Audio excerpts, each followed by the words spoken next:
നമുക്ക് മുമ്പുള്ള ആളുകൾ അങ്ങനെ ചിന്തിച്ചിരുന്നുവെങ്കിൽ നമ്മളുണ്ടാവുമായിരുന്നില്ല. പുതിയ കാലത്ത് ഇങ്ങനെയൊക്കെ ചിന്തിക്കുന്ന ധാരാളം ആളുകളുണ്ട്. വിവാഹം വേണ്ട, മക്കൾ വേണ്ട, കുടുംബം വേണ്ട, ഏതൊക്കെ. കുടുംബം അള്ളാഹുവിൻ്റെ ഒരു അനുഗ്രഹമാണ്. ഇണകളും മക്കളും പേരമക്കളുമൊക്കെ അള്ളാഹുവിൻ്റെ അനുഗ്രഹമായാണ് പഠിപ്പിക്കുന്നത്. ഈ കുടുംബത്തോടൊന്നിച്ച് ജീവിക്കുമ്പോൾ ഉണ്ടാകേണ്ട സമാധാനവും സംതൃപ്തിയും കുളിർമയുമാണ് നമ്മൾ സദാ പ്രാർത്ഥിച്ചുകൊണ്ടിരിക്കുന്നത്. മുത്തഖീന ഇമാമ, നിങ്ങളെയൊക്കെ നല്ല മനുഷ്യന്മാർക്ക് നേതൃത്വം നൽകുന്നവരാക്കി, ഞങ്ങളുടെ കുടുംബത്തെ, എൻ്റെ കുടുംബത്തെ എല്ലാ നന്മയുടെയും മുന്നിൽ നടക്കുന്നവരാക്കി മാറ്റണമെന്ന്. എൻ്റെ ഭാര്യയും എൻ്റെ മക്കളും എൻ്റെ പേരക്കുട്ടികളുമൊക്കെ ഞാൻ ജീവിച്ചിരിക്കുന്ന കാലത്ത് അവരുടെയൊക്കെ ആ നേതൃത്വപരമായ പങ്ക് നടക്കുന്ന ആ ഒരു കുടുംബജീവിതം കണ്ടും അനുഭവിച്ചും കുളിർമയേകാൻ പടച്ചുകൊണ്ട് ആവശ്യപ്പെടുകയാണ്. അതൊരു കുളിർമ തന്നെയാണ്. അല്ലാഹു സുബ്ഹാനഹു വ തആല ചിലർക്ക് മക്കളെ നൽകും, ചിലർക്ക് മക്കളെ നൽകൂല. ചിലർക്ക് അല്ലാഹു ആൺകുട്ടികളെ നൽകും, ചിലർക്ക് അല്ലാഹു പെൺകുട്ടികളെ നൽകും. ചിലർക്ക് ആണോ പെണ്ണോ ഒന്നുമില്ലാത്ത അവസ്ഥ. അപ്പം ഇതിനെ നമുക്ക് അള്ളാഹുവിൻ്റെ ഇഷ്ടദാനം എന്ന് വിശേഷിപ്പിക്കാം. ഇഷ്ടദാനം ഇഷ്ടമുള്ള ആൾക്ക് ഇഷ്ടമുള്ള സമയത്ത് ഇഷ്ടമുള്ളത്ര നൽകുന്നതാണല്ലോ ഇഷ്ടദാനം. ലില്ലാഹി മുൽക്കുസ് സമാവാതി വൽ അർദ്, ആകാശഭൂമിയുടെ ഉടമാവകാശം അള്ളാഹുവിനുള്ളതാണ്. യഖ്ലുഖു മാ യശാ, അള്ളാഹു ഉദ്ദേശിച്ചത് അള്ളാഹു പടക്കും. യഹബു ലിമൻ യശാഉ ഇനാസ, ചിലർക്ക് അള്ളാഹു പെൺകുട്ടികളെ നൽകും. വയഹബു ലിമൻ യശാഉ ദുകൂർ, ചിലർക്ക് അള്ളാഹു ആൺകുട്ടികളെ നൽകും. ഔ യുസവ്വിജുഹും ദുക്റാനം വ ഇനാസ, അല്ലെങ്കിൽ അള്ളാഹു ആണും പെണ്ണും കലർത്തി നൽകും. രണ്ടാണും രണ്ട് പെണ്ണും, അല്ലെങ്കിൽ ഒരാണും മൂന്ന് പെണ്ണും, ഇങ്ങനെയൊക്കെ ആയിട്ട് കലർത്തി നൽകും. വയജ്അലു മൻ യശാഉ അഖീമ, അള്ളാഹ് ഉദ്ദേശിച്ചവരെ അള്ളാഹു വന്ധ്യരാക്കുകയും ചെയ്യും.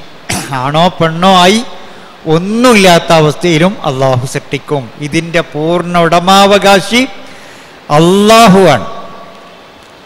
പൂർണ്ണാവകാശി അള്ളാഹുവാണ് എന്നതുകൊണ്ട് തന്നെ ആണ് വേണമെങ്കിലും പെണ്ണ് വേണമെങ്കിലും ആണും പെണ്ണും ഇടകലർന്ന് വേണമെങ്കിലും ഒക്കെ ഈ അള്ളാഹുവിനോട് പ്രാർത്ഥിക്കണം. ആ പ്രാർത്ഥിക്കുന്ന കൂട്ടത്തിൽ നമ്മുടെ വിഷയം സൂചിപ്പിക്കുന്നത് പോലെ ആദർശമുള്ള, വിവേകവും തൻ്റെടവുമുള്ള, കൊള്ളാവുന്ന മക്കൾക്ക് വേണ്ടിയാണ് പ്രവാചകന്മാരുടെയൊക്കെ പ്രാർത്ഥന. ഏതെങ്കിലും ജാതി എന്നല്ല. മക്കളില്ലാതെ ഏറെക്കാലം സഹിച്ചും പ്രാർത്ഥിച്ചും നിരാശ കൈവടിയാതെ പ്രതീക്ഷയോടെ പ്രാർത്ഥിച്ചുകൊണ്ടിരിക്കുമ്പോഴും പ്രാർത്ഥിക്കുന്നത് നല്ലത് തരണം എന്ന് തന്നെയാണ്. മഹാനായ ഖലീലുല്ലാഹി ഇബ്രാഹിം അലൈഹിസ്സലാം കുട്ടികളുണ്ടാകാൻ താമസിച്ച പ്രവാചകൻ, നമുക്കറിയാവുന്ന കാര്യങ്ങൾ ഓർമ്മപ്പെടുത്തുകയാണ്. അദ്ദേഹത്തിൻ്റെ ദഅവത്ത് രംഗത്ത് രക്ഷയില്ല. നാട്ടിലിറങ്ങാൻ നമ്രൂദ് രാജാവിൻ്റെ ആളുകളും അനുവദിക്കുന്നില്ല. വീട്ടിലേക്ക് കയറി ചെല്ലാൻ സ്വന്തം പിതാവ് ആസർ ശത്രുത പുലർത്തിയാണ്.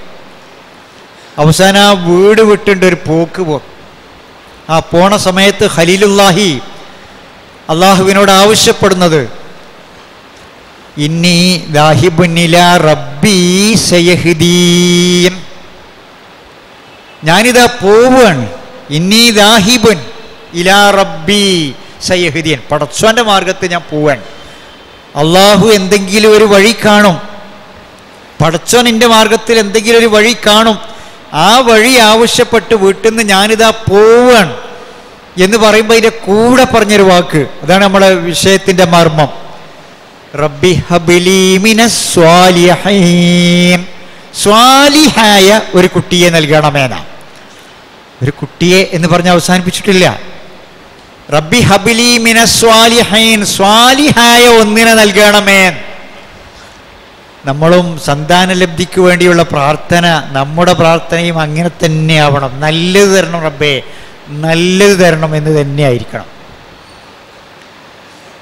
മഹാനായ സക്കരിയ നബി അലൈഹിസ്സലാം മക്കളുണ്ടാകാൻ താമസിപ്പിച്ച, അല്ലെങ്കിൽ അള്ളാഹു താമസിപ്പിച്ച സക്കരിയ നബി അലൈഹിസ്സലാമിൻ്റെ പ്രാർത്ഥനയിലും ഇത് തന്നെയാണ് പറഞ്ഞത്. പടച്ചോന് വയസ്സായിട്ടുണ്ട്, റബ്ബീനി വഹനൽ അളമു മിന്നി വഷ്താല റഅ്സു ശൈബ, തലമുടി നിരക്കാൻ തുടങ്ങിയിട്ടുണ്ട്, എല്ലുകൾ ദുർബലമായിട്ടുണ്ട്. വൈനി ഖിഫ്തുൽ മവാലിയ മിൻ വറാഇ വകാനത്തി ഇംറഅതി ആഖിറ, എനിക്കൊരു പിൻഗാമി ഉണ്ടാവുകയില്ലെന്ന് ഞാൻ ഭയപ്പെടുന്നതാ. എൻ്റെ ഭാര്യ പ്രസവിക്കാത്തവളാ, വന്ധ്യയാണ്. എത്രയും പറഞ്ഞിട്ട് പ്രതീക്ഷ നഷ്ടപ്പെടാതെ യരിസുനീ വ യരിസുമിൻ ആലി യാക്കൂബ വജ്അൽഹു റബ്ബി റളിയ,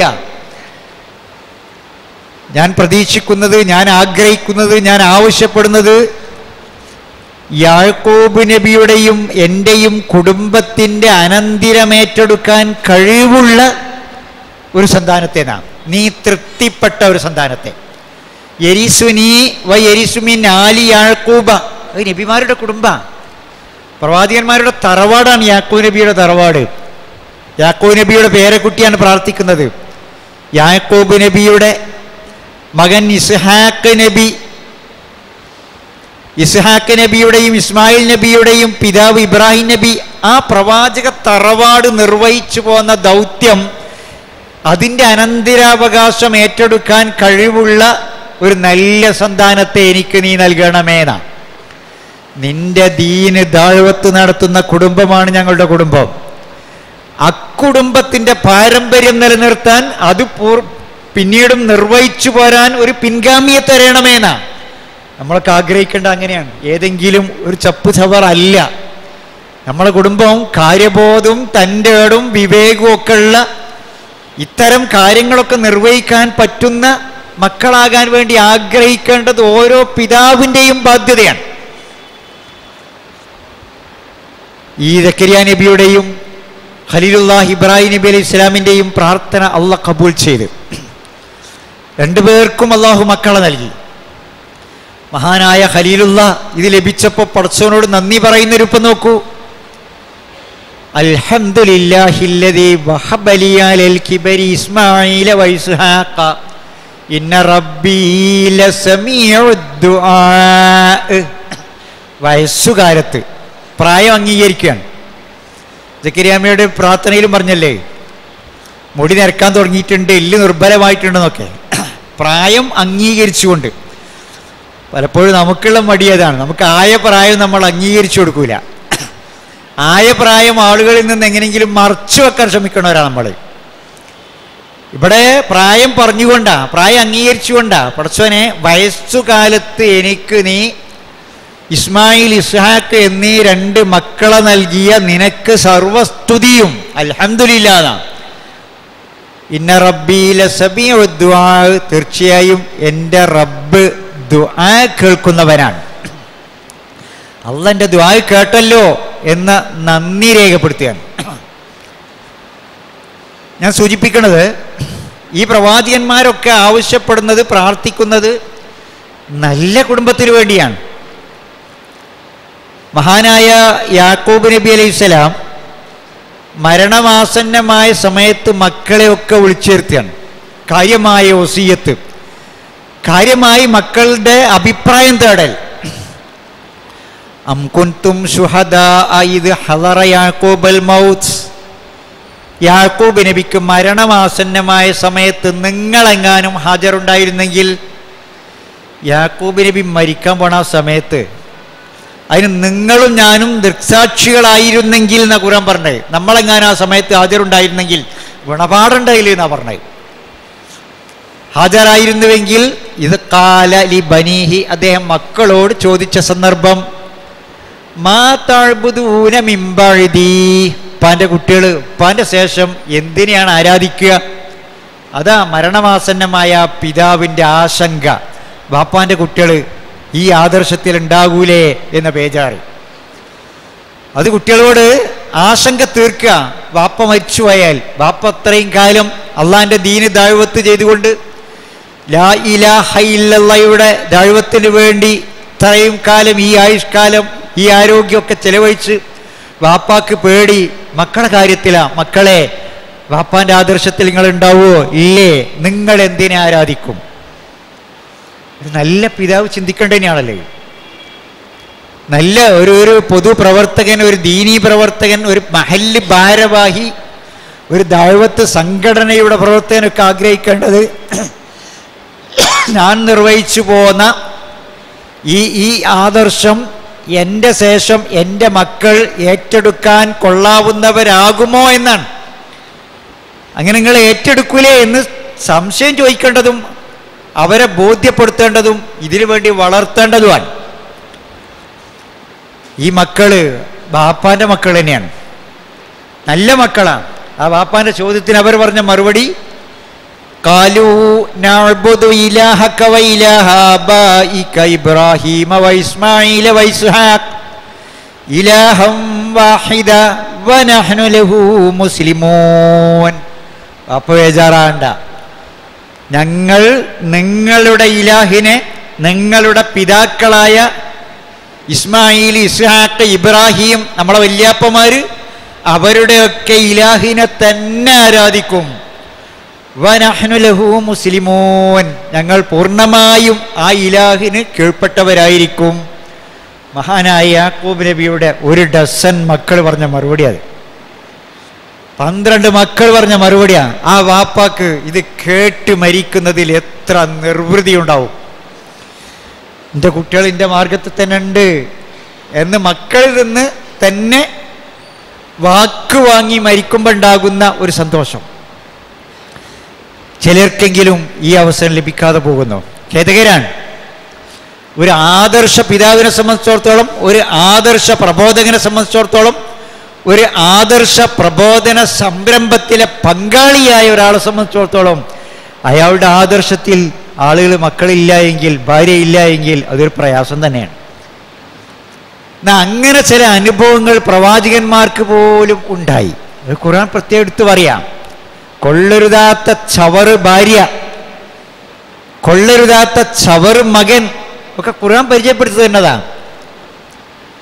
മഹാനായ ലൂത്ത് നബി അലൈഹി സ്വലാമിൻ്റെയും നോഹ നബി അലൈഹി സ്വലാമിൻ്റെയും ഭാര്യമാരെ സംബന്ധിച്ച് പറഞ്ഞു. പറ്റ മോശ, പടച്ചോന്റെ ഭാഷയിൽ കുഫിരിയത്തിന് ഉദാഹരണം അതാ. കുഫിരിയത്തിന് ഉദാഹരണം പറയേണ്ട ജാതിയാന്നാ. ളറബല്ലാഹു മസലൻ ലില്ലദീന കഫറു ഇംറഅത നൂഹിൻ വഇംറഅത ലൂത്ത് കാനത്താ തഹ്ത അബ്ദൈനി മിൻ ഇബാദിനാ സ്വാലിഹൈൻ ഫഖാനതാഹുമാ ഫലം യുഗ്നിയാ അൻഹുമാ മിനല്ലാഹി ശൈആ വഖീല ദുഖുലൻ നാറ മഅദ്ദാഖിലീൻ. നോഹ്, ലൂത്ത് അലൈഹിസ്സലാം ഇവരുടെ ഭാര്യമാർ സത്യനിഷേധിനികൾക്ക് ഉദാഹരണം പറയേണ്ട ജാതിയാണ്. ആ 2 പ്രവാചകന്മാരെയും അവർ വഞ്ചിച്ചു. എന്താ വഞ്ചന? ആദർശപൊരുത്തല്ല എന്ന് തന്നെ. ഈ പ്രവാചകന്മാരുടെ ദഅവത്ത് പ്രവർത്തനത്തിന് അവർ വിലങ്ങുതടിയായി. ഒരു പ്രവാചകന്റെ, ഒരു പ്രബോധകന്റെ ഭാര്യ അയാളുടെ ആദർശത്തിൽ ഇല്ലാതെ പോയാൽ അയാൾ സമൂഹത്തിലിറങ്ങി ഈ ആദർശം പറയുമ്പോൾ ആളുകൾ എന്താ പറയാ? ആദ്യം വിട്ടുപോയി ഭാര്യനെ നന്നാക്കിയിട്ട് വാ, പിന്നെ മതി ഞങ്ങൾ നന്നാക്കലെന്നല്ലേ പറയില്ലേ? അപ്പറച്ചിലൊക്കെ നോഹ നബി അലൈഹി സ്വലാമും ലൂത്ത് നബി അലൈഹി സ്വലാമും സഹിക്കല്ലേ? ആ 2 ഭാര്യമാർക്കും പരലോകത്ത് പ്രവാചകന്മാരുടെ ഭാര്യമാർ എന്നതുകൊണ്ട് യാതൊരു ഉപകാരവും കിട്ടൂല എന്നാ ഖുർആൻ പറഞ്ഞത്. നബിമാരെ ഭാര്യമാരായി എന്നതുകൊണ്ട് യാതൊരു ഉപകാരവും കിട്ടൂല. നരകത്തിൽ പ്രവേശിക്കുന്നവരുടെ കൂടെ പ്രവേശിച്ചു കൊള്ളുക എന്ന് പറയപ്പെടുകയും ചെയ്യും. ഈ ആയത്ത് അള്ളാഹുവിൻ്റെ റസൂലിനെ ഇറക്കുന്നതിൻ്റെ നൂറ്റാണ്ടുകൾക്ക് മുമ്പ് മരിച്ചുപോയ പ്രവാചകന്മാരുടെ ഭാര്യമാരെ പറ്റിയാണ് പറഞ്ഞത്. അള്ളാഹിൻ്റെ റസൂലിൻ്റെയും വഫാത്ത് കഴിഞ്ഞ് ഖുർആൻ ഖിയാമത്ത് നാൾ വരെ നിലനിൽക്കും. ഖുർആനിൽ ഈ കുറ്റപ്പെടുത്തൽ, ഈ ശാപവാക്യം ഉണ്ടാവുകയും ചെയ്യും. ഖിയാമത്ത് നാൾ വരെ നിലനിൽക്കണ നൂഹ് നബി അലൈഹി ഇസ്ലാമിൻ്റെ ഭാര്യ, ലൂത്ത് നബി അലൈഹി ഇസ്ലാമിൻ്റെ ഭാര്യ, കൊള്ളരുതാത്തവർ, കുഫ്രിയത്തിൻ്റെ ആളുകൾ, ഒരു ഉപകാരം കിട്ടൂല, നരകത്ത് കിടക്കും എന്ന് അള്ളാഹ് ഖുർആനിൽ പറയാണല്ലോ. ഇനി നോക്കൂ നിങ്ങൾ, ആദർശ കരുത്തുള്ള ഭാര്യമാർ, അതും ചിലത് ഖുർആൻ പരിചയപ്പെടുത്തുന്നുണ്ട്. ആദർശമില്ലാത്ത ഭർത്താവിൻ്റെ, അള്ളാഹുവിനെ ധിക്കരിച്ച ഫറോവ ചക്രവർത്തിയുടെ കൊട്ടാരത്തിൽ സ്വന്തം ഒരു രാജകുമാരിയെ പോലെ അടിപൊളി ജീവിതം നയിക്കാൻ അവസരം കിട്ടിയ ആസിയ റളിയല്ലാഹു അൻഹ, മൂസ അലൈഹി ഇസ്ലാമിൻ്റെയും ഹാറൂൻ അലൈഹി ഇസ്ലാമിൻ്റെയും വിളി കേട്ട്, ദഅവത്ത് കേട്ട് ആ ആദർശം നെഞ്ചോട് ചേർത്ത് തൻ്റെ രാജാവായ ഭർത്താവിനെയും ആ കൊട്ടാരവും പുല്ല് പോലെ അവഗണിച്ചുകൊണ്ട്, പടച്ചോനെ എനിക്കെൻ്റെ ആദർശമാണ് വലുത്, ഇതല്ല എനിക്കെൻ്റെ ദീനാണ് വലുത് എന്ന് പറയാണ്.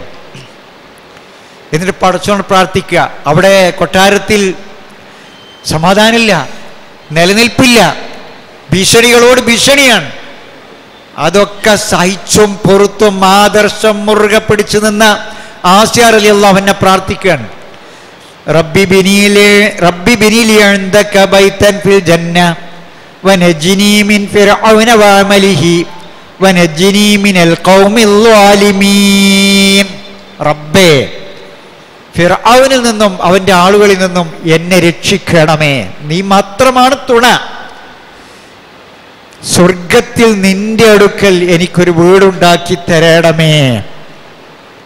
ഈ കൊട്ടാരത്തിന് പകരേ ഈ കൊട്ടാരം വിട്ടിറങ്ങുകയാണ്, ഇത് ഒഴിവാക്കുകയാണ്.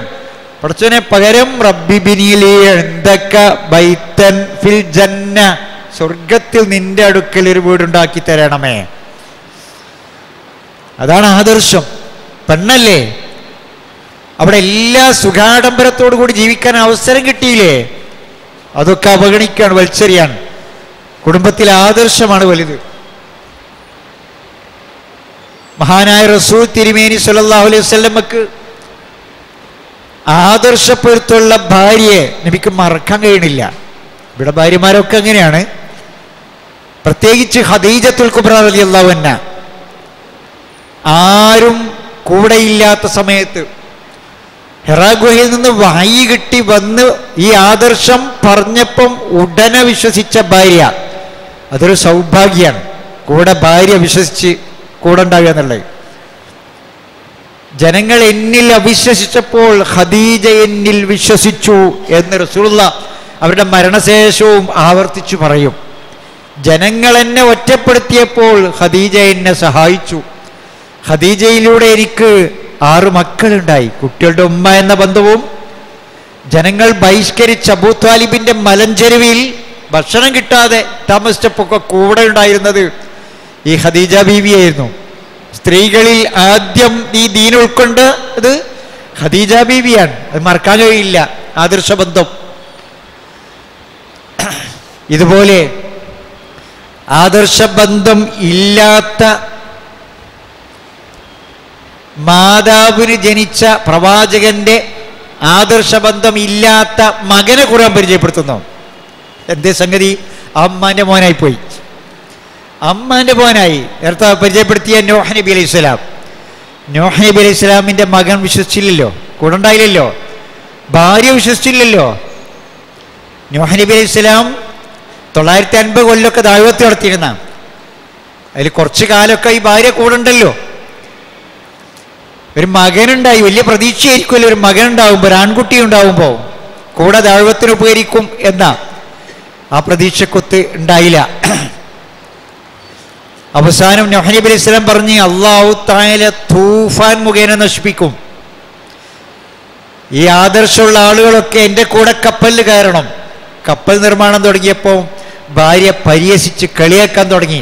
നാട്ടുകാർ കളിയാക്കി, മജ്നൂനാൻ, ഭ്രാന്തനാ. കൂടെ ഭാര്യയും മൂപ്പർക്ക് ഇപ്പം നട്ടപ്പിരാൻ തന്നെയാണ്. ഇല്ലെങ്കിൽ ഇവിടെ വെള്ളപ്പൊക്കം ഉണ്ടാവുമോ, ഇവിടെ കപ്പലുണ്ടാക്കേണ്ടിയുണ്ടോ? ആ കപ്പൽ നിർമ്മാണം കഴിഞ്ഞ് ജലപ്രളയമുണ്ടാക്കി. സ്വന്തം മകനോട് ബാപ്പ നൂഹ് നബി അലൈഹി സ്വലാം പറഞ്ഞു, യാ ബുനയ്യർകം മാന, മോനെ ഈ കപ്പലിൽ കയറടാ, ഈ വാഹനത്തിൽ കയറി, ഞങ്ങളെ കൂടെ നീ കയറിക്കോ, അല്ലെങ്കിൽ മുങ്ങും. മകന്റെ ധിക്കാരിയായ മകന്റെ മറുപടി, സ ആവീല ജബലി യഅ്സിമുനി, ഉപ്പ ഞാൻ വല്ല ഉയരമുള്ള മല നോക്കിക്കോളാം, കയറി രക്ഷപ്പെടാം, എന്നാലും നിങ്ങളെ കപ്പലിലേക്കില്ലാത, എന്നാലും നിങ്ങളെ കപ്പലിലേക്കില്ല. പൊന്നുപ്പമാരെ, ഞാനും ഒരു ഉപ്പയാണ്, ഒരു പിതാമഹനാണ്. ആശങ്ക കൊണ്ടൊക്കെ പറയാൻ, നമ്മളെ കപ്പലിലേക്കില്ലാത്ത മക്കള് പേരമക്കളൊക്കെ നമുക്കും ഉണ്ടാവും. നമ്മളെ കപ്പലിലേക്ക് നമ്മളെ കൂടെ ആദർശത്തിലില്ലാത്ത മക്കളും പേരക്കുട്ടികളൊക്കെ നമുക്കും ഉണ്ടാവും. ഒരു സങ്കടം. ഒന്നിനാത്രായ മക്കളും പേരക്കുട്ടികളൊന്നും തച്ചൊല്ലാൻ പറ്റൂലല്ലോ. സഹിച്ചു തീരേണ്ടി വരും, അനുഭവിച്ചു തീരേണ്ടി വരും. നമ്മൾ ഉണ്ടാകാതിരിക്കാൻ വേണ്ട കരുതലുകളാണ് നമ്മളെ സംസാര വിഷയം. ഒന്ന്, പ്രാർത്ഥന മുറുകെ പിടിക്കുക. നമ്മളും നമ്മളുടെ മക്കളുമൊക്കെ ഈമാൻ അത് ദൃഢീകരിച്ച്, അത് ശാക്തീകരിച്ച്, അത് പുതുക്കി അതിൽ തന്നെ ഉറച്ചു നിൽക്കുക, ഈമാനിൽ ഉറച്ചു നിൽക്കുക. രണ്ടാമത്തത് ഇംസാക്കു ദുആ നടത്തുക. ഈ പറഞ്ഞ ദുആകളൊക്കെ അടക്കമുള്ള ദുആ മുറുകെ പിടിക്കുക. അത് പടച്ചവനിലേക്കുള്ളൊരു വലിയ സമർപ്പണമാണ്. മൂന്നാമത്തത് നമ്മുടെ കുടുംബത്തിൻ്റെ തസ്കിയത്തും തർബിയത്തും ഉറപ്പുവരുത്തുക. നമ്മൾ ചെയ്യേണ്ട കാര്യങ്ങളാണൊക്കെ, നമ്മൾ ചെയ്യേണ്ട കാര്യങ്ങളാണ് ഇതൊക്കെ. അപ്പോൾ ഈമാൻ നമ്മൾ ആദർശത്തിൽ തന്നെ ഉറച്ചു നിൽക്കുക, എന്നിട്ടൊരു ആദർശ കുടുംബത്തിന് വേണ്ടി തന്നെ ആഗ്രഹിക്കുക. നൂഹ് നബി അലൈഹി ഇസ്ലാമിൻ്റെ മകൻ നന്നായില്ല. നൂഹ് നബി അലൈഹി ഇസ്ലാമിൻ്റെ കൺമുമ്പിൽ വെച്ച് പ്രളയത്തിൽ മുങ്ങി മരിച്ച്. പിതൃ സഹജമായ വേദന നൂഹ് നബിക്കുണ്ടായി. അങ്ങനെയല്ലേ, കേടെന്നാലും നമ്മളെ ചോരയല്ലേ നമ്മളെ മക്കള്, ആ ബന്ധം ഉണ്ടാവുമല്ലോ. ആ വേദനയോട് കൂടി ഇന്ന ബിനി മിൻ അഹ്ലി, പടച്ചോനെ എൻ്റെ മകൻ എൻ്റെ ബന്ധുവാണല്ലോ എന്ന് പറഞ്ഞ് മകന് വേണ്ടി അള്ളാഹിനോട് സങ്കടം പറഞ്ഞപ്പോൾ അള്ളാഹിൻ്റെ മറുപടി എന്താ അറിയോ? ഇന്നഹു ലൈസ മിൻ അഹ്ലിക, അവൻ നിന്റെ ബന്ധു അല്ല. സ്വന്തം മകനെ പറ്റി പറയാം, അവൻ നിന്റെ ബന്ധു അല്ല. ഇന്നഹു അമലുൻ ഗൈറു സ്വാലിഹ്, അതൊരു മുതലും അല്ല. സ്വന്തം മകനെ പറ്റിയേ ചോദിക്കണ്ട, വരണ്ട, മിണ്ടി പോകരുത് എന്ന് അള്ളാഹ് അതാക്കിയത്. മകനെ പറ്റി മിണ്ടി പോകരുത്. നൂഹ് നബി പേടിച്ചുപോയി ഈ പ്രാർത്ഥനയിൽ. ഇങ്ങോട്ട് പിന്നെ നൂഹ് നബി പടച്ചോനെ ഞാൻ വിവരമില്ലാത്തതുകൊണ്ട് ചോദിച്ചതാണ്, എൻ്റെ മകന് വേണ്ടി വിവരമില്ലാത്തതുകൊണ്ട് ചോദിച്ചതാണ്, അതുകൊണ്ട് ഈ പുറത്തു തരണം. റബ്ബി ഇന്നി അഊദു ബിക അൻ അസ്അലുക മാ ലൈസ ലീ ബിഹി ഇൽമുൻ വഇല്ലാ തഗ്ഫിർ ലീ വതർഹംനി അകും മിനൽ ഖാസിരീൻ. വിവരമില്ലാതെ ചോദിച്ചതാ മകന് വേണ്ടി, നീ പൂർത്തി തരണം, ഇല്ലെങ്കിൽ ഞാൻ നഷ്ടക്കാരിയിൽ പെട്ടുപോകും. അത്ര ശക്തമായ താക്കീതാ, മിണ്ടിപ്പോകരുത്, അവൻ നിന്റെ ബന്ധുവല്ല, അത് സ്വാലിഹായ മുതലല്ല, വിട്ടേക്ക് നൂഹേന. മകൻ പോയതാണ്ട് വിട്ടേക്ക്. നിങ്ങൾ ആലോചിച്ച് നോക്കൂ, ചീത്തയാൽ അങ്ങനെയാണ്. ഇനി ഒരു നല്ല മകനെ പൊറ്റമ്മാൻ്റെയും ബാപ്പാൻ്റെയും ഗുണം മകനിലുണ്ട്. ഖുർആൻ പറഞ്ഞു തരുന്ന മകനെ പരിചയപ്പെടുത്തും. എൻ്റെ വിഷയങ്ങളൊക്കെ ഖുർആനിൽ ഉള്ളത് തന്നെയാണ്. മഹാനായ ഖലീലുല്ലാഹ് ഇബ്രാഹിം നബി അലൈഹി സ്വലാം ആറ്റുനോറ്റുണ്ടായ മകൻ,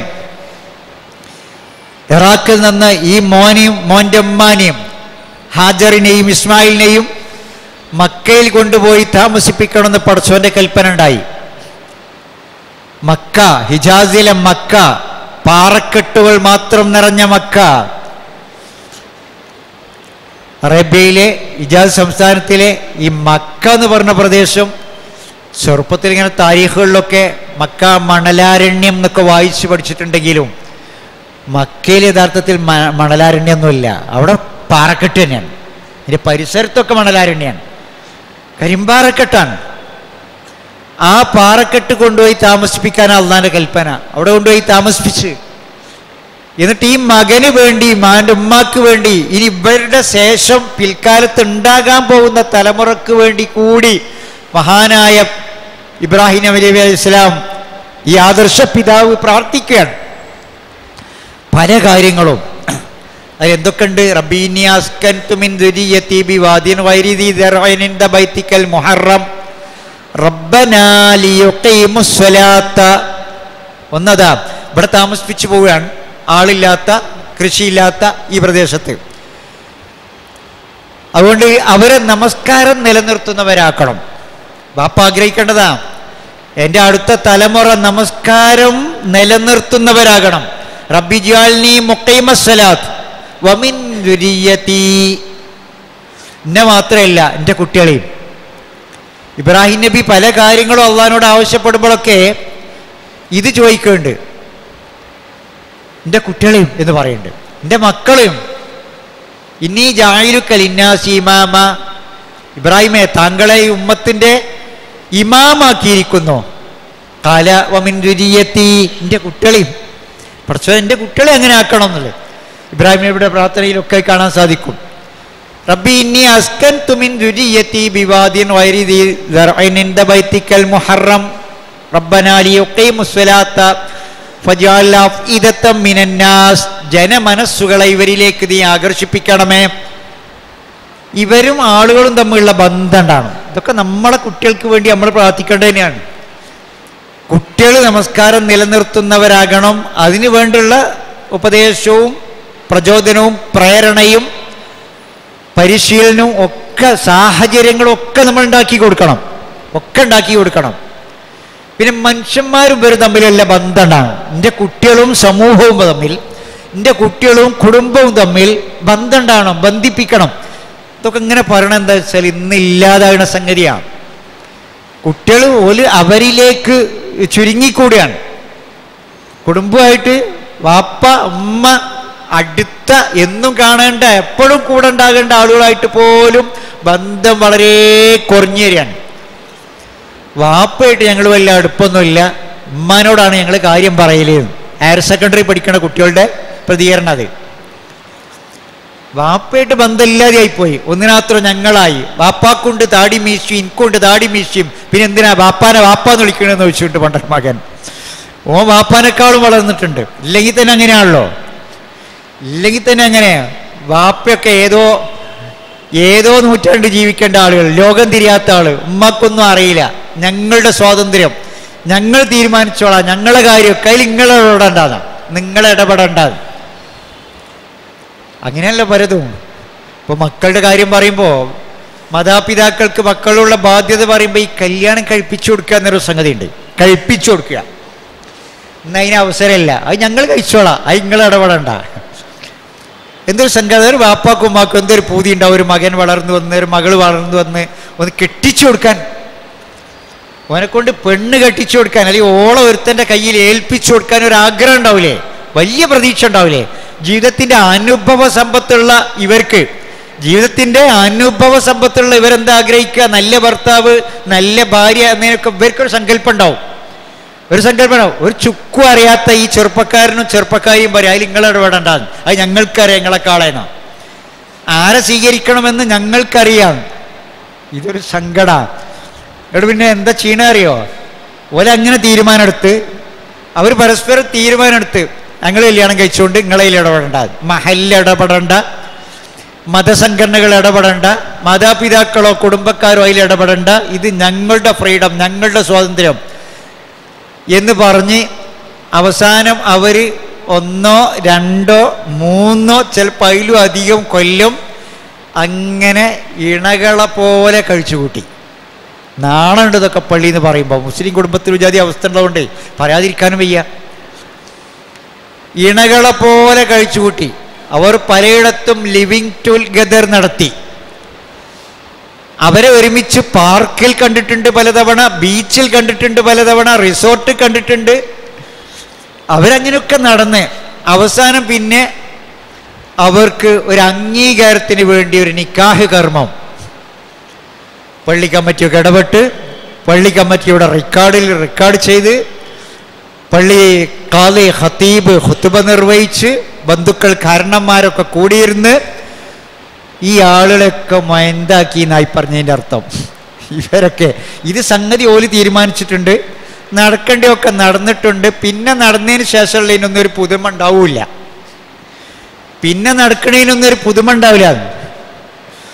വിവാഹം ദാമ്പത്യം എന്നൊക്കെ പറഞ്ഞാൽ എന്തൊരു ഇമ്പമുള്ള പുതുമയുള്ള എന്തൊരു എന്താ പറയേണ്ടതിന് എന്തൊരു ത്രില്ലുള്ള സംഗതി അറിയോ? ഈ ലവ് മാരേജിൽ ഉണ്ടാവില്ലല്ലോ, അതിന് ത്രില്ലില്ല. ആദ്യ രാത്രി ഭാര്യ കാര്യമായി ഭർത്താവിൻ്റെ അടുത്ത് കയറി പാൽ ഗ്ലാസ്സും ഒക്കെ ആയിട്ട് വരികയാണെങ്കിൽ അവിടെ ചെക്ക് വിഷപ്പുറത്ത് നിന്നറിയും. ഇതിലൊന്നും പുതുമല്ലല്ലോ, ഒക്കെ കഴിഞ്ഞു പോയിണേ. പിന്നെന്തെങ്കിലും സംസാരിക്കാണ്ടാവുമോ? ആവുമില്ല. ഓളിങ്ങനെ കീപ്പിട്ട് നോക്കി നിൽക്കുന്നിട്ട് ഇതിൻ്റെ ഫ്ലോറിങ് നന്നായിട്ടുണ്ട്, ഈ മാർബിള് എവിടുന്ന് ആന്ധ്രയിൽ നിന്ന് വാങ്ങിയതാ, വേറൊന്നും ചോദിക്കാനില്ലല്ലോ, വേറെ ചോദിക്കാൻ. അവിടെ ആദ്യ രാത്രി എന്നോ മധുവിധു എന്നതോ വിവാഹം കൊണ്ട് അള്ളാഹു ഉദ്ദേശിക്കുന്ന ത്രില്ലോ അനുഭൂതിയോ ഒന്നുമില്ല. അതൊക്കെ നഷ്ടപ്പെട്ടിട്ടുണ്ട്, അതൊക്കെ കഴിഞ്ഞു പോയി. നല്ല മനസ്സിലാക്കിയോളി. അതല്ല വിവാഹം എന്നൊക്കെ പറഞ്ഞാൽ അതിനൊരു ആനന്ദമുണ്ട്. ഇത് ആരാ കഴിപ്പിച്ചു കൊടുക്കേണ്ടത്? രക്ഷിതാക്കളുടെ ബാധ്യതയാണ്. ഒന്നിനാത്രയായാൽ പ്രായപൂർത്തിയായാൽ വിവാഹം സമയമായാൽ മാതാപിതാക്കൾ അവർക്ക് അനുഭവ സമ്പത്ത്, ഞാൻ ഒന്നുകൂടി ആവർത്തിച്ചു വരാണ്, നല്ല ഇണയെ തിരഞ്ഞെടുക്കാനുള്ള അനുഭവ സമ്പത്ത് ഇവർക്കുണ്ടാവും. അവരുടെയൊക്കെ മറ്റവരെ അടിച്ചേൽപ്പിക്കലല്ല താനും, മക്കളെ അടിച്ചേൽപ്പിക്കലല്ല, അവരുടെയൊക്കെ അംഗീകാരത്തോടെ ഇഷ്ടത്തോടെ കണ്ട് തൃപ്തിപ്പെട്ടതിനെ തന്നെ ഇവരുടെ പിന്തുണയോട് കൂടി, മാതാപിതാക്കളുടെ കുടുംബത്തിൻ്റെ പിന്തുണയോട് അതിലെന്തൊരു ആനന്ദമുണ്ടല്ലേ. കല്യാണം കാണാൻ പോകല്, കണ്ട് തൃപ്തിപ്പെടല്, ആ കാണാൻ പോകലിന് എന്തൊരു പുതിമുണ്ട്. ഒരു പെൺകുട്ടി ഓളെ വിവാഹം കഴിക്കാൻ ഉദ്ദേശിക്കുന്ന പുരുഷൻ വന്ന് കണ്ട് സംസാരിക്കുമ്പോൾ അതൊക്കെ ഒരു വല്ലാത്ത അനുഭവമല്ലേ. ഇതുപോലെ ദാമ്പത്യ ജീവിതത്തിൻ്റെ അവസാനം വരെ ഇടക്കിടക്ക് ആവർത്തിച്ച് പറയാനുള്ളൊരു സംഭവമാണ്. 30-40 കൊല്ലം കഴിഞ്ഞാലും അന്ന് ഞാൻ നിന്നെ കാണാൻ വന്നപ്പം നിന്റെ നാണം, ഇത് എത്ര കൊല്ലം കഴിഞ്ഞിട്ടും പറയാണ്ടാവും. അങ്ങനെയുള്ളവർക്ക് അതൊക്കെ പറയാണ്ടാവില്ലേ, അവർക്ക് അനുഭവങ്ങളില്ലേ. പിന്നെ നിശ്ചയങ്ങൾ, പിന്നെ സൽക്കാരങ്ങൾ, പുതിയാപ്പള വരവ്, പുതുക്കം പോക്ക്, ആ വീട് കൂടല്. അപ്പോൾ ഇതൊന്നും ഇല്ലാത്തതല്ല ഇസ്ലാമിൽ. കല്യാണം കഴിപ്പിച്ചു കൊടുക്കുക. അപ്പോൾ നല്ല കുട്ടികൾ നമ്മളെ അനുസരിക്കുന്ന കുട്ടി. ഇപ്പം എല്ലാ രക്ഷിതാക്കൾക്കുള്ള പരാതി മൗലവി പറഞ്ഞാൽ കേൾക്കൂലെന്നാ. അങ്ങനെ പറഞ്ഞാൽ കേൾക്കണ്ടേ, ഓളെ അനുസരിക്കണ്ടേ, ഓളെ മണ്ടേക്ക് കയറണ്ടേ എന്ന് തുടങ്ങി. ഒരു 8ാം ക്ലാസ്സിലേക്ക് എത്തിയപ്പോഴേക്ക് ഓനും ഓളും ഒക്കെ വലിയ ആളുകളായി. അപ്പം തന്നെ ഓൽക്കോരോ ഫ്രണ്ടുമായി. ഫ്രണ്ട് പല അർത്ഥം ഉണ്ടാവും പദത്തിലില്ലേ. ഞാനതിന് പറയാൻ ഉദ്ദേശിക്കുന്നത് ഇന്നത്തെ പത്രവാർത്തയും പെൺസുഹൃത്ത് ആൺസുഹൃത്ത് ഇതല്ലാത്ത വേറൊന്നുണ്ടല്ലോ ഇവിടെ സംഭവിക്കുന്ന യഥാർത്ഥത്തിൽ എന്താ? കാമുകൻ കാമുകി എന്നതാണ്. പിന്നെ നമ്മൾ നന്നാക്കി പറഞ്ഞിട്ടൊന്നും എനിക്ക് കാര്യമില്ല. ഇത് ചെറിയ ക്ലാസ്സിൽ നിന്ന് തുടങ്ങിയാണ്. ചെറിയ ക്ലാസ് നമ്മൾ ജാഗ്രത പുലർത്തണം. രക്ഷിതാക്കളെ ഇത് തമാശക്ക് വേണ്ടി പറയല്ല, ചിരിപ്പിക്കാൻ വേണ്ടി പറയല്ല, ചിന്തിപ്പിക്കാൻ വേണ്ടി തന്നെയാണ് പറഞ്ഞത്. ഓരോ മുസ്ലിം കുടുംബനാഥനും തൻ്റെ മക്കളെപ്പറ്റി കുടുംബത്തെപ്പറ്റി ജാഗ്രതയോടുകൂടി പ്രവർത്തിക്കുകയും പ്രാർത്ഥിച്ചുകൊണ്ടിരിക്കുകയും വേണം. ദീനുള്ള കുടുംബത്തിലേ ദീനുള്ള മക്കളുണ്ടാവുള്ളൂ, ദീനുള്ള കുടുംബത്തിൽ. അതുകൊണ്ടാണ് നല്ല മക്കളുണ്ടാകാൻ വേണ്ടി കാലെ കൂട്ടി ആസൂത്രണം ചെയ്യണം, ദീനുള്ള പെണ്ണിട്ടണം എന്ന് റസൂൽ പറഞ്ഞത്. എന്തൊരു നല്ല ആസൂത്രണം അതൊക്കെ. നിങ്ങൾ ആലോചിച്ച് നോക്കൂ, വിവാഹം കഴിക്കുന്ന സമയത്ത് മനസ്സിൽ കാണേണ്ടത് നല്ല മക്കളുള്ള നല്ല ഒരു കുടുംബം മുന്നിൽ കാണേണ്ടത്. അതിനുവേണ്ടി നല്ല കുട്ടികളെ പെറ്റുപോറ്റി തരാൻ കഴിവുള്ള ഒരു ഭാര്യയെ വിവാഹം കഴിക്കണം. ഉമർ റളിയല്ലാഹുവിൻ്റെ അടുക്കൽ വന്ന് ഒരു വാപ്പ പരാതി പറഞ്ഞില്ലേ, അമീറുൽ മോമിനീൻ എൻ്റെ മോൻ പറഞ്ഞാൽ കേൾക്കണില്ല, മഹാധിക്കാരിയാണ്. അമീറുൽ മോമിനീൻ മകനെ വിളിച്ചിരുത്തി വാപ്പാൻ്റെ മുന്നിൽ നിന്ന് ചോദ്യം ചെയ്ത്. കുട്ടി ഇങ്ങനെ വടിമല പാമ്പ് പോലെ വരണേ, കുട്ടിക്കും ചിലത് പറയാണ്ടേ. അമീറുൽ മോമിനീൻ, ബാപ്പാർക്ക് മക്കളോട് വല്ല കടമയുണ്ടാവാ? ബാപ്പാർക്ക് മക്കളോട് ബാധ്യത ഉണ്ടല്ലോ, ഞാൻ അനുസരിക്കാത്തതിനാണല്ലോ എൻ്റെ പേരിൽ പരാതി. അമീറുൽ മോമിനീൻ വിശദീകരിച്ചിട്ടുണ്ട്. ഒന്ന്, മക്കൾക്ക് നല്ല മാതാവിനെ നൽകുക എന്നാ. നല്ല മാതാവിനെ നൽകൽ ബാപ്പാൻ്റെ ബാധ്യതയാണെന്നാ. കുട്ടി ഉടനെ പ്രതികരിച്ച്, എൻ്റെ മാതാവ് ഏതോ ചന്തയിൽ നിന്ന് ഏതാനും ദിർഹമിന് വാങ്ങിയ ഒരു കാപ്പിരി പെണ്ണാൻ, ഒരു സംസ്കാരവും ഇല്ലാത്ത പെണ്ണാൻ, എനിക്ക് നല്ല അമ്മാനെ തന്നിട്ടില്ല എന്നാ. പിന്നെ രണ്ടാമത്തെ ബാധ്യതയായി പറഞ്ഞത് കുട്ടിക്ക് നല്ല പേരിടണം എന്നാ, നല്ല പേരിടണം. അപ്പോഴും കുട്ടി പ്രതികരിച്ച്, അമീറുൽ മോമിനീൻ, എൻ്റെ പേര് നല്ല പേരല്ല, കരിവണ്ട് എന്നർത്ഥം വരുന്ന പേരാ എൻ്റെ പേര്, കരിവണ്ട്. അതിലും ബാപ്പ പരാജയപ്പെട്ട്. മൂന്നാമതായി ദീന് പഠിപ്പിക്കണമെന്നാ, ഖുർആനിൽ നിന്ന് പഠിപ്പിക്കണമെന്നാ. അങ്ങനെ ഒന്നും ഇന്നേ വരെ എന്നെ പഠിപ്പിച്ചിട്ടില്ല. അമീറുൽ മോമിനീൻ കുട്ടിയുടെ മുന്നിൽ വെച്ച് പിതാവിനെ കുറ്റപ്പെടുത്തി, നിങ്ങളാണ് അനുസരണക്കേട് കാണിച്ചവൻ, നിങ്ങളാണ് പഴച്ചവൻ, വാപ്പാക്ക പിഴവ് പറ്റിയത്. ഇത് കുട്ടിയായതുകൊണ്ട് ആ പ്രായത്താത്തതുകൊണ്ടാണ്. നാലാമത്തെ കാര്യം പറയുന്നുണ്ട്, വിവാഹം കഴിപ്പിച്ചു കൊടുക്കണം. മാതാപിതാക്കളെ ഉണ്ടാവും വിവാഹം കഴിപ്പിച്ചു കൊടുക്കൽ. ഇതൊക്കെ നമ്മൾ സഗൗരവം ആലോചിക്കേണ്ട സംഗതി. ഇതൊന്നും 6-ാം നൂറ്റാണ്ടിലെ പഴഞ്ചൻ വരട്ട് സിദ്ധാന്തമല്ല, ഇത് ഏത് നൂറ്റാണ്ടുകൾക്കും പ്രായോഗികമായതാണ്. ഇതിലേ ഖൈറുള്ളൂ. ഇസ്ലാമിൻ്റെ വിവാഹം കുടുംബജീവിതം കുറ്റമറ്റതാണ്, ഒരു സംശയമില്ല. ഇതിൽ അഭിമാനം കൊള്ളണം, നമ്മൾ അഭിമാനം കൊള്ളണം. എൻ്റെ മതം, എൻ്റെ സംസ്കാരം, എൻ്റെ കുടുംബജീവിതം, എൻ്റെ വിവാഹം, അതിലെ ചടങ്ങുകളും ഇതൊക്കെ ദീനിയാവണം. അങ്ങനെ ആവുമ്പോൾ നമ്മൾ നല്ല കുടുംബം. നിങ്ങൾ ആലോചിച്ച് നോക്കൂ, നമുക്ക് പടച്ചോ നൽകുന്നൊരു വാഗ്ദാനം ഉണ്ടല്ലോ, മരിച്ചു കഴിഞ്ഞാൽ വീണ്ടും കുടുംബത്തോടൊപ്പം ഒരുമിച്ച് കൂടുന്നുള്ളത്. കുടുംബത്തോടൊപ്പം ഇതൊരു വല്ലാത്തൊരു വാഗ്ദാനാണ്. ഇവിടെ കൂട്ടത്തിൽ ബാപ്പ മരിച്ചവരുണ്ട്. കഴിഞ്ഞ ഏതാനും റമദാനുകളിലൊക്കെ വാപ്പ ഉണ്ടായിനി, ഇപ്പം അടുത്ത കാലത്തേ പോയിട്ടുള്ളൂ. ആ വാപ്പാനെ കുറിച്ച് നമ്മൾ ഈ റമദാൻ വന്നപ്പോൾ എന്താ പറയണേ? പടച്ചോനെ വാപ്പ ഉണ്ടായിരുന്നെങ്കിൽ. അതിലേറെ മരിച്ചുപോയ ഉമ്മാനെ ഓർക്കും. ഉമ്മ ഉള്ള കാലത്ത് റമദാൻ മാസം വരുമ്പം ഉമ്മാൻ്റെ ഒരുക്കങ്ങളും ഉമ്മ ഉണ്ടാക്കുന്ന വിഭവങ്ങളും ഒക്കെ നമ്മൾ ഓർക്കും. ഉമ്മ ഉണ്ടായിരുന്നെങ്കിൽ എന്ന് കൊതിക്കും. കൂടെ നോമ്പെടുക്കാൻ, പെരുന്നാൾ ആഘോഷിക്കാൻ വാപ്പി ഉമ്മയൊക്കെ ഉണ്ടായിരുന്നെങ്കിൽ. ചിലർക്ക് ഉമ്മയും ബാപ്പിയൊന്നും അല്ലാത്ത ഭർത്താവ് മരിച്ചുപോയ വിധവയായ ഭാര്യക്ക് ഈ ഭർത്താവിനെ കുറിച്ചാണ് ഓർക്കാനുണ്ടാവുക. അല്ലെങ്കിൽ ഭാര്യ മരിച്ചുപോയ ഭർത്താവിന്, വിഭാര്യനായ ഭർത്താവിന് അവൾ കൂടെ ഉണ്ടായിരുന്നെങ്കിൽ, അവളുള്ള കാലത്തെ നോമ്പ് എന്നാണ് പറയാനുള്ളത്. സ്വന്തം മക്കൾ മരിച്ചുപോയ ആളുകളുണ്ടാവും. മോൻ പണ്ടെങ്കിൽ മോൻ നോമ്പ് വെൽക്കത്, മോനെ നോമ്പ് വെൽക്കാൻ പഠിപ്പിച്ചത്, എൻ്റെ വിരൽ പിടിച്ച് തറാവീഹ് നമസ്കാരത്തിന് പള്ളിയിൽ മോൻ പോന്നിരുന്ന കാലം. പക്ഷെ ഇന്ന് ആ മകനില്ല. നമുക്ക് മുമ്പേ മക്കൾ മരിച്ചുപോയ വലിയ സങ്കടമുള്ള സംഗതിയാണ്. ഇവിടെ ഞാൻ പറഞ്ഞത് ആ മരിച്ചുപോയ ഭർത്താവിൻ്റെ, പിതാവിൻ്റെ, മാതാവിൻ്റെ, മകൻ്റെ ഒക്കെ മുഖം ഒരു നോക്കുകൂടി കാണാൻ കൊതിക്കാത്ത ആരും ഉണ്ടാവില്ല. പക്ഷേ ദുനിയാവിലൊരു സംവിധാനമില്ല, ദുനിയാവിലൊരു സംവിധാനമില്ല. മരിച്ചു പിരിഞ്ഞവർ പോയി, ഇനി കാണൂല. പക്ഷെ ഒരു വിശ്വാസിക്കുള്ള ആശ്വാസം അള്ളാഹ് ഖുർആനിൽ വാഗ്ദാനം ചെയ്തത് കുടുംബസമേതം ഒരുമിച്ച് കൂട്ടുന്ന. സ്വർഗത്തിൽ കിടക്കുകയാണെങ്കിൽ ആദ്യം കാണാൻ കൊതിക്കുക ഒരു പക്ഷേ നമ്മുടെ മരിച്ച ഉമ്മാനെ ആയിരിക്കൂലേ, അല്ലെങ്കിൽ ഭാര്യ ആയിരിക്കൂലേ, അന്ന് നമ്മുടെ കയ്യിൽ നിന്ന് പിരിഞ്ഞു പോയ അരുമ സന്താനത്തെയായിരിക്കും. ഇതൊരു വല്ലാത്ത അവസരമല്ലേ. അതിനെന്താ വേണ്ടത്? അവര് നന്നാവണം, മരിച്ചു പോയവര്. പക്ഷെ അവര് ഇനി അവർക്ക് നന്മ ചെയ്ത് സമ്പാദിക്കാൻ അവസരമെല്ലാം മരിച്ചുപോയി, മുറിഞ്ഞുപോയി എല്ലാം. പക്ഷേ അവർക്ക് വേണ്ടി നമുക്ക് നന്മ ചെയ്യാം. നമ്മുടെ സാലിഹായ മക്കളുടെ പ്രാർത്ഥന, നല്ല മക്കളാണെങ്കിലേ സാലിഹായ മക്കള് പരലോകത്തേക്കൊരു സമ്പത്തല്ലേ. മരിച്ചുപോയാൽ ആളുടെ ഖബറിലേക്കുള്ള പാർസലായി എത്തുന്നൊരു സൽക്കർമ്മമല്ലേ ഈ പ്രാർത്ഥന. റമദാനിലൊക്കെ പ്രത്യേകം ചെയ്യണം കേട്ടോ, അപ്പാക്കും ഉമ്മാക്കും ഒക്കെ വേണ്ടി. ഇതൊരു വല്ലാത്ത സമ്പാദ്യമാണ്. മരിച്ചുപോയവർക്ക് ഇനി നമുക്ക് ചെയ്യാൻ പറ്റിയ അത്. നമ്മളോ, നമ്മൾ നന്നായി ജീവിക്കുക, നമ്മൾ നന്നായി ജീവിക്കുക. നമ്മളെ മക്കളെ നമ്മളെ പരമാവധി നന്നായി ജീവിപ്പിക്കാൻ വേണ്ടി ശ്രമിക്കുക. എന്നാൽ ഈ വാപ്പിയും ഈ മകനും പേരക്കുട്ടികളും ഒക്കെ സ്വർഗത്തിൽ ഒരുമിച്ചാണ്. വല്ലാത്തൊരു അനുഗ്രഹമല്ലേ ഇത്? സ്വർഗമുണ്ട്, സ്വർഗത്തിൽ കുടുംബമായി ഒരുമിച്ച് ചേരും എന്നൊക്കെ പറഞ്ഞ വല്ലാത്തൊരു ആശ്വാസം കിട്ടുന്ന സംഗതികളല്ലേ.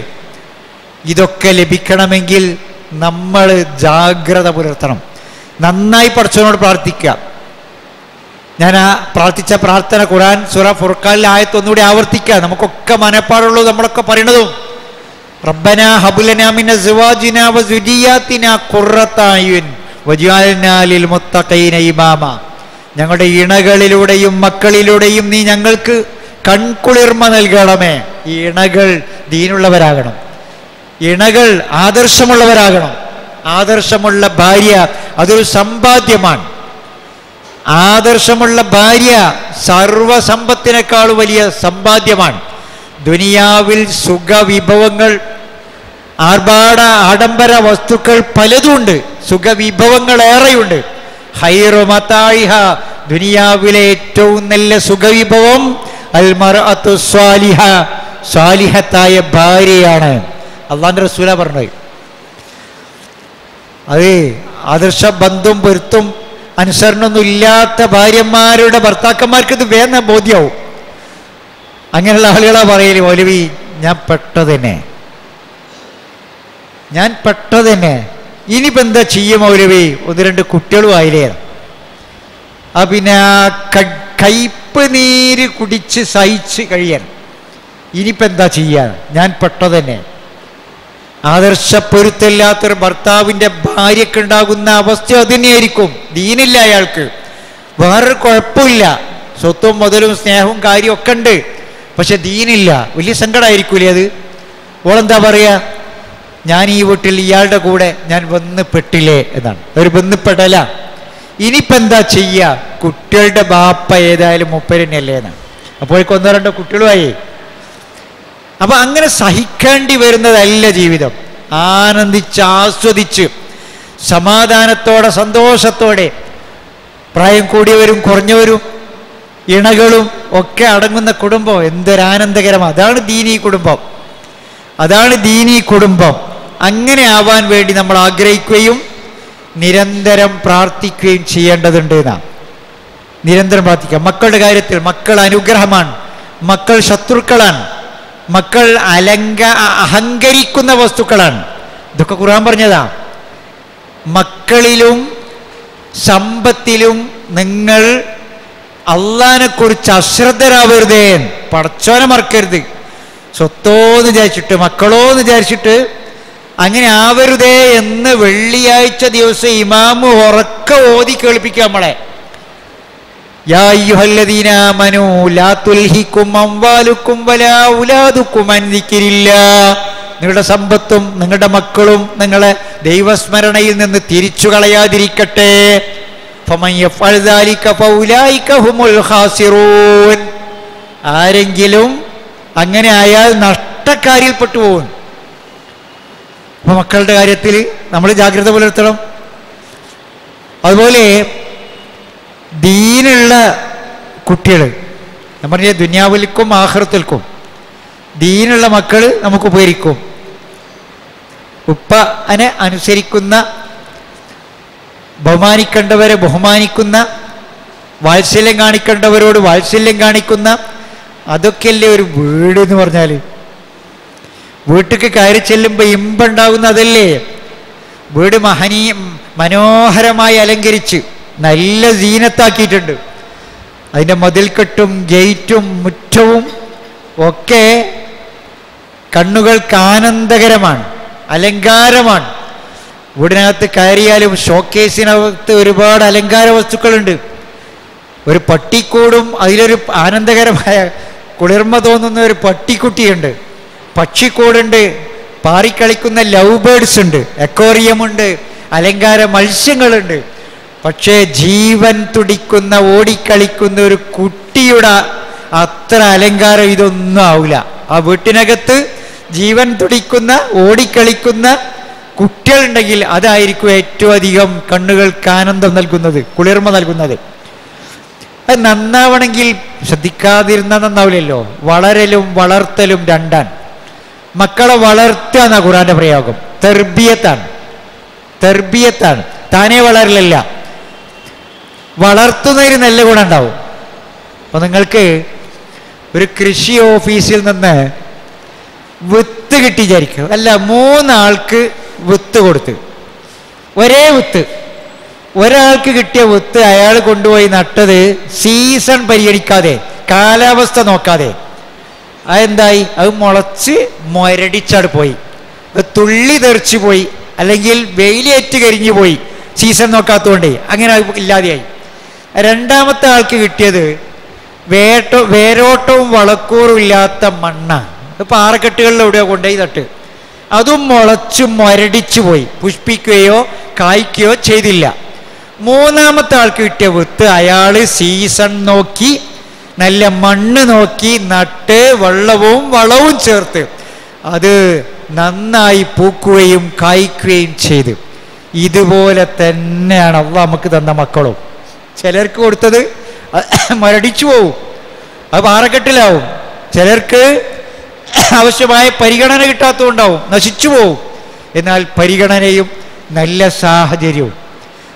സാഹചര്യവും കുട്ടി പഠിക്കുന്ന സ്ഥാപനത്തിന് മികവ് വേണം. കുട്ടി സദാ കയറി ഇറങ്ങുന്ന നമസ്കരിക്കുന്ന പള്ളിക്ക് നല്ല മികവ് വേണം. ആ പള്ളിയിൽ നിന്ന് എന്തെങ്കിലും കുട്ടി കിട്ടിക്കൊണ്ടിരിക്കണം. ആ പള്ളിയിൽ വരാനും പോകാനും കുട്ടിയുടെ ഭക്തി വളരാനും വളർത്താനും ഒക്കെ പറ്റിയ സാഹചര്യമുള്ള പള്ളിയായിരിക്കണം. ദീൻ പ്രസരിക്കുന്ന പള്ളിയായിരിക്കണം.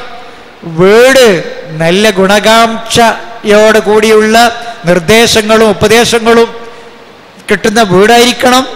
പ്രത്യേകം പറയണത് രക്ഷിതാക്കളോട്, ഈ തഹ്സീമല്ല പരിഹാരം. തഹ്സീം എന്ന് പറഞ്ഞാൽ കുറ്റപ്പെടുത്തൽ, അനങ്ങിനൊക്കെ കുറ്റം പറയൽ. ഈ നന്നാവില്ലടാ, എന്നോട് പറഞ്ഞിട്ട് കാര്യമില്ലടാ, ഈ അപ്പുറത്തെ ബാബുവിനെ നോക്ക്. സാദൃശ്യം, പിന്നെ മറ്റുള്ളവരുമായിട്ട് കമ്പയർ ചെയ്യൽ, രണ്ടും കമ്പയർ ചെയ്യൽ അപകടമാണ്, കുറ്റപ്പെടുത്തലും അപകടമാണ്. നന്നാവില്ല, അതുകൊണ്ട് നന്നാവില്ല. എല്ലാവരും ഒരുപോലെയല്ല, എല്ലാവരും ഒരേ റേഞ്ചല്ല, എല്ലാവർക്കും മാർക്ക് ഒരുപോലെ ആവൂല. അതുകൊണ്ടൊന്നും കമ്പയർ ചെയ്തിട്ട് കാര്യമില്ല. മറിച്ച് ഇവന് നമുക്ക് ആവശ്യമായ നിർദ്ദേശങ്ങൾ നൽകാം. കുറ്റപ്പെടുത്തലുകൾ ആരോഗ്യകരമല്ല. ഭാര്യയോടാണെങ്കിലും കുറ്റം തന്നെ കേൾക്കുന്ന ഭാര്യക്ക് കേട്ട് താഴ്പ്പിച്ചിട്ടുണ്ടാവും. പറയണ അവിടെ പറഞ്ഞോട്ടെ, ഞാൻ എൻ്റെ പണി നോക്കുകയാണെന്ന് ഓള് തീരുമാനിക്കും. മറിച്ച് ഉപദേശങ്ങൾ, നിരന്തര ഉപദേശങ്ങൾ ആവശ്യമാണ്. ഭർത്താവിനെ ഉപദേശിക്കുക ഭാര്യക്ക്, അതിനൊന്നും കുഴപ്പമില്ല. പക്ഷേ കുറ്റപ്പെടുത്തലുകൾ അനാരോഗ്യകരമാണ്. ഇതൊക്കെയാണ് നമ്മൾ വീട്ടിൽ ശ്രദ്ധിക്കേണ്ടത്. ഒരുമിച്ചുള്ള ഭക്ഷണം കഴിക്കൽ ഇന്നില്ലാതെ പോകുന്നതും അതാണ്. ഒരുമിച്ച് എന്നോട് ഈ കോഴിക്കോട്ടെ മറ്റൊരു പള്ളിയിൽ ക്ലാസ്സിന് എന്നപ്പോൾ ഒരു കുടുംബനാഥൻ സങ്കടം പറഞ്ഞു. ഞങ്ങളെല്ലാവരും ഒരുമിച്ചാണ് ഭക്ഷണം കഴിക്കൽ വീട്ടിൽ. ഒരു 3-4 പെൺമക്കളുടെ കെട്ടിച്ച് പുതിയാപ്പിളാരൊക്കെ ഉള്ള ഒരു വലിയ തറവാടാണ്. ഇപ്പോൾ വന്നൊരു പുയ്യാപ്പിള കാണാൻ പറ്റൂല, ഒരുമിച്ചിരിക്കാൻ പറ്റൂല എന്ന പ്രത്യേകം തീവ്ര സ്വഭാവമുള്ളവനാണ്. അതുകൊണ്ട് 30 ഭക്ഷണം കൊണ്ട് 30 റൂമക്കാട് പോകും. അതോടുകൂടി ഞങ്ങളുടെ ഈ ഐക്യം തകർന്നാ. ഒരുമിച്ചുള്ള ഭക്ഷണം കഴിക്കൽ ഇപ്പം ഇല്ലാതെയായിന്നാ മുമ്പേ കുറ്റായിട്ട് പറഞ്ഞത്. ഞാൻ പറഞ്ഞത് ഒരുമിച്ച് ഒരു വീട്ടിലുള്ളവർ ഒരുമിച്ച് ഭക്ഷണം കഴിച്ചു നോക്കി, അവിടെ ആരോഗ്യകരമായ ചർച്ചകളും ഒക്കെ ഉണ്ടാവും. അതൊക്കെ ഉപകരിക്കും. ഭക്ഷണത്തിൻ്റെ മര്യാദയും ഇപ്പം അതും ഒരു പ്രശ്നമാണല്ലോ. ഭക്ഷണം എന്ത് കഴിക്കണം, എങ്ങനെ കഴിക്കണം, എവിടുന്ന് കഴിക്കണം എന്നൊന്നും ആളുകൾക്ക് അറിഞ്ഞൂടാ. പുറത്തുനിന്ന് കഴിക്കൽ അതൊരു സംസ്കാരമായി മാറാം. വീട്ടിലുണ്ടായാലും നല്ല ഭക്ഷണം വീട്ടിലുണ്ടായാലും ത്വയ്യിബല്ലാത്തത്, പലപ്പോഴും ആരോഗ്യത്തിന് ഹാനികരമായത്, രുചിക്ക് വേണ്ടി ചേർത്തത് ബോധ്യം ഉണ്ടായാലും പുറത്തുനിന്ന് കഴിക്കൽ ഒരു ട്രെൻഡാണ്. നടന്നു തിന്നൽ, മേഞ്ഞു തിന്നൽ ഒരു ട്രെൻഡാണ്. വീട്ടിൽ നിന്നാണല്ലോ ഇതൊക്കെ ചെയ്യേണ്ടത്. അതിൻ്റെ ഗുണം വേറെയാണ്. അതിനൊരുപാട് ഗുണങ്ങളുണ്ട്, ഇതിനൊരുപാട് ബർക്കത്തുണ്ട്. അപ്പം അങ്ങനെയൊക്കെയുള്ള വീടും കുടുംബമൊക്കെ പരസ്പരം നന്മ ഉപദേശിക്കുന്ന മക്കൾ ശത്രുക്കളെന്ന് ഖുർആൻ പറഞ്ഞ്, ഇന്ന മിന്ന സുവാജിക്കും,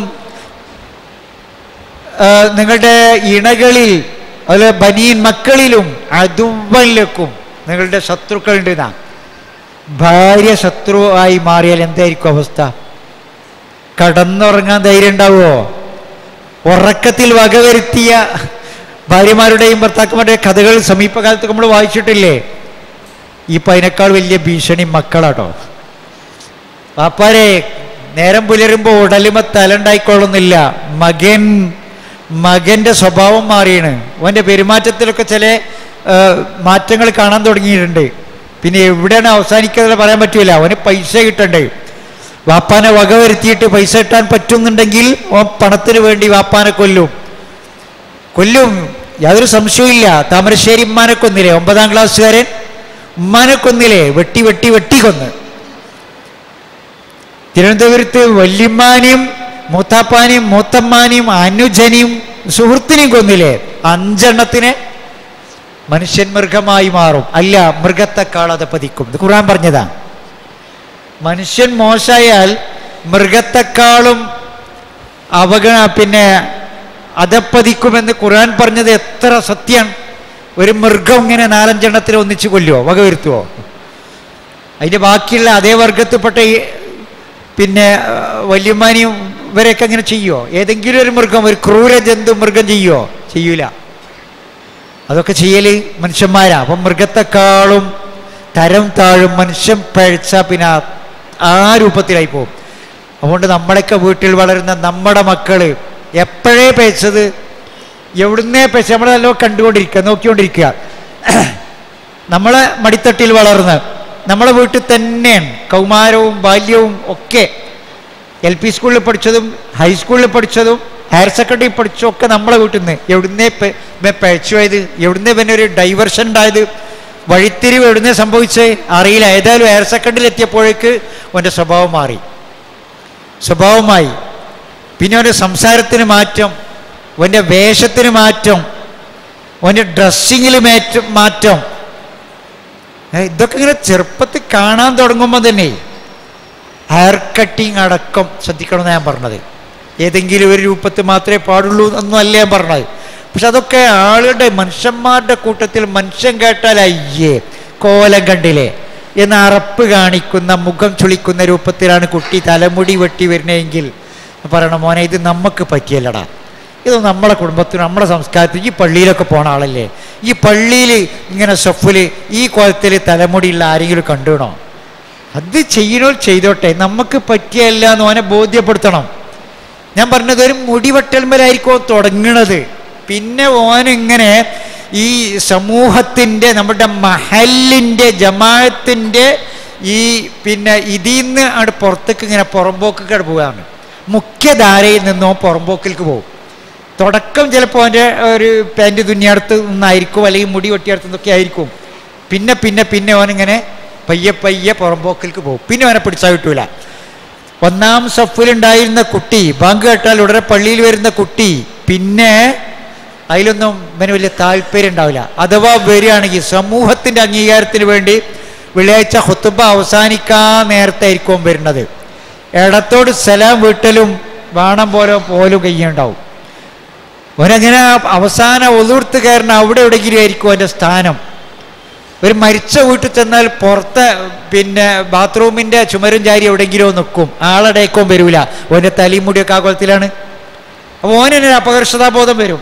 ഞാൻ ഇതിലൊന്നും കൂടേണ്ട ആളല്ല, ഞാൻ പള്ളിയിലെ മുന്നിലെ സഫക്ക് വരേണ്ടവനല്ല. ആദ്യം മുന്നിൽ വന്ന കുട്ടി പിന്നെ പിന്നിൽക്ക് ഇങ്ങനെ പോവും. ഞാൻ പറഞ്ഞത് ചെറിയ കാര്യങ്ങളിൽ നമ്മൾ ശ്രദ്ധിക്കണം എന്നാ. ചെറിയ കാര്യങ്ങളിൽ അതിന് ഏറ്റവും ലേറ്റസ്റ്റ് മോഡലിൽ ഡ്രസ്സ് വാങ്ങിച്ചു കൊടുത്തും ഏറ്റവും ലേറ്റസ്റ്റായ മുടി നമ്മൾ തന്നെ ബാർബർ ഷോപ്പ് കൊണ്ടുപോയി കുട്ടിക്ക് വെട്ടിച്ചു കൊടുത്തും ഇവനെങ്ങനെ ഒരു ഫാഷൻ്റെ ഇമാമാക്കി വളർത്തിയാൽ പിന്നെ പിടിച്ചാൽ കിട്ടൂല സഹോദരന്മാരെ. ഫാഷൻ്റെ ഇമാമാക്കി വളർത്തിയാൽ പിന്നെ പിടിച്ചാൽ കിട്ടൂല.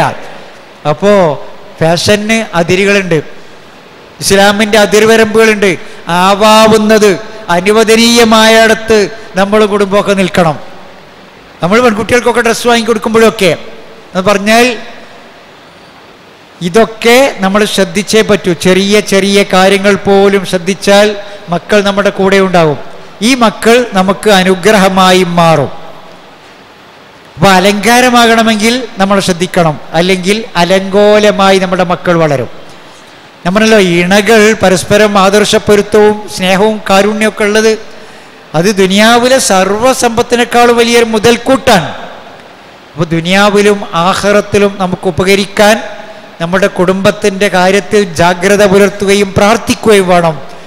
ആവർത്തിക്കട്ടെ, 3ാമത്തെ വട്ടവും ആദ്യം ഓതി വെച്ച ആയത്ത് ഇത് നിരന്തരം നമ്മൾ പ്രാർത്ഥിക്കണം. അർത്ഥം മനസ്സിലാക്കി ബോധ്യത്തോടെ നമ്മുടെ ജാഗ്രത പ്രവർത്തനം ഉണ്ടാകണം. റബ്ബന ഹബ് ലനാ മിൻ അസ്വാജിനാ വസുരിയാതിനാ ഖുർറത അയുൻ വജഅൽനാ ലിൽ മുത്തഖീന ഇമാമ. ഞങ്ങളുടെ റബ്ബേ, ഞങ്ങളുടെ ഇണകളിലൂടെ, ഞങ്ങളുടെ മക്കളിലൂടെ നീ ഞങ്ങൾക്ക് കൺകുളിർമ താ. ഞങ്ങളുടെ കുടുംബത്തെ എല്ലാ നന്മയുടെയും നേതൃത്വപരമായ പങ്ക് നിർവഹിക്കുന്നവരാക്കി, അഥവാ മുത്തഖീങ്ങളുടെ ഇമാമുകളാക്കി നീ മാറ്റണമേ. റഹ്മാനായ റബ്ബേ, കണ്ണിനും കരളിനും കുളിർമയും ഇമ്പവുമുള്ള കുടുംബജീവിതം ഞങ്ങൾക്ക് നീ പ്രദാനം ചെയ്യണമേ. ഞങ്ങളിൽ നിന്ന് വന്നുപോയ വീഴ്ചകൾ നീ പുറത്ത് മാപ്പാക്കി തരണമേ. ഞങ്ങളിൽ നിന്ന് മരിച്ചുപോയ മാതാപിതാക്കൾക്ക്, വേണ്ടപ്പെട്ട കുടുംബ ബന്ധുക്കൾക്ക്, പണ്ഡിതന്മാർക്ക് മർഹമത്തും മഗ്ഫിറത്തും നൽകി അവരനുഗ്രഹിക്കണമേ. രോഗം കൊണ്ട് പ്രയാസപ്പെടുന്നവർക്ക് രോഗശമനവും ആരോഗ്യത്തോടുകൂടിയുള്ള ദീർഘായുസ്സും നൽകണമേ.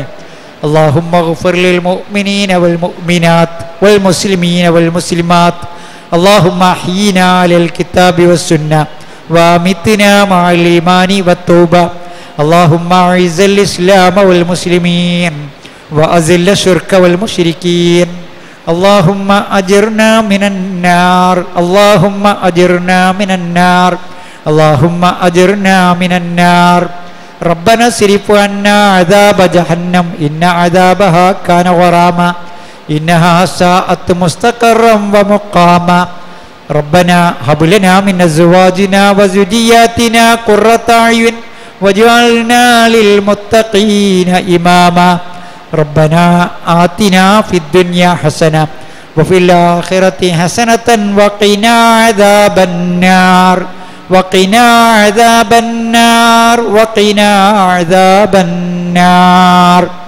آمين آمين آمين برحمتك يا أرحم الراحمين وآخر دعوانا أن الحمد لله رب العالمين.